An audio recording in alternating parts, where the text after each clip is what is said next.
Joining me now is Jeffrey Sachs, director of the Earth Institute at Columbia University and professor of economics. Professor, thank you very much for joining us tonight. Pleasure. You hear in that phone call the governor saying, I'm talking to John Kasich every day. This is what we have been suggesting here, that it feels to us like this is a national Republican governors movement. This is not just one state trying to get control of its budget. It seems that that phone call shows us that this is the hope is that this governor will be able to spread something nationwide. Well, this is absolutely coordinated. There's no doubt about it. And it's not an accident that one Republican governor after another is trying to crush the unions, crush workers in general.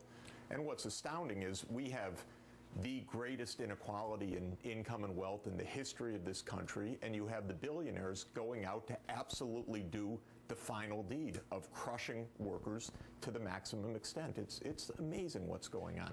George Will's column has what I thought was the smoking gun on this even before the phone call, where, and it's praiseful, George Will loves what the governor's doing, and the governor says to him that he's hoping that if his bill succeeds, that eventually union members will look at their unions and say, why do we need this?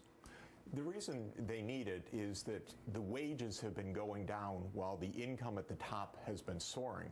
And what these billionaires have been doing is buying up the whole Congress, now buying up the governors to make sure they never have to pay taxes again. And then we have these huge budget deficits because they don't pay taxes anymore. And what do they want to do? Cut the benefits for the poor, cut the education stipends, cut the wages of the teachers. It's unbelievable, the game that's going on in this country. A little bit of it was exposed today, but this is absolutely vile. Given what's been happening in the last 20 years, we've got workers going down, we got billionaires soaring, and they're doing everything they can to put in that final twist. And why would the Kochs care about a little union question in a state like Wisconsin? Well, what they're doing, they have business in Wisconsin. They have polluting industries all over this country. They have bought up all the Congress on the energy committees in the House and the Senate on the Republican side to make sure that we never do anything about the coal industry, about oil, about our dependence on imported oil, on climate. They have bought everything they can in politics. They're making sure they never have to pay a tax and never have to do any environmental control.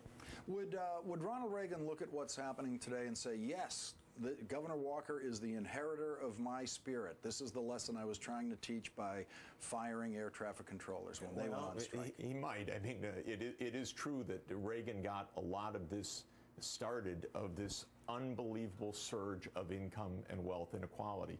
We've never lived like we do right now, with the middle class disappearing in this country and the rich in a contagion of greed trying to crush the bottom.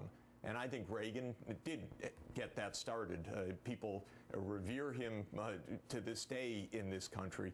But the fact of the matter is that when you look at how the middle class started its decline in America, it was in the 1980s when the tax cuts on the top were given, the budget deficits opened up, they started to squeeze education and social spending, and we're breaking this country in two. That's what's happening. Now, and a lot of the discussion that I've listened to over the last year about public education in this country, there seems to be a rather relentless, conscious and sometimes subconscious attack on teachers' unions. Teachers are the problems. The scores aren't going up because of the teachers. It seems like they've isolated the teachers as the reason why the schools are the way they are. It seems to me that we've got some kind of political spillover from that dialogue into the anti-union talk that we hear now. Well, that dialogue itself is a gimmick. It's trying to find a cheap way to take a social crisis that we have in this country and find someone to blame. You have poor kids that can't make it right now, and so blame the teachers, not blame the poverty, not blame the neighborhoods, not blame the inability of mothers to provide a decent daycare for their children, to get a decent preschool. So this is part of the same story, actually, which is we're crushing the middle class in the country.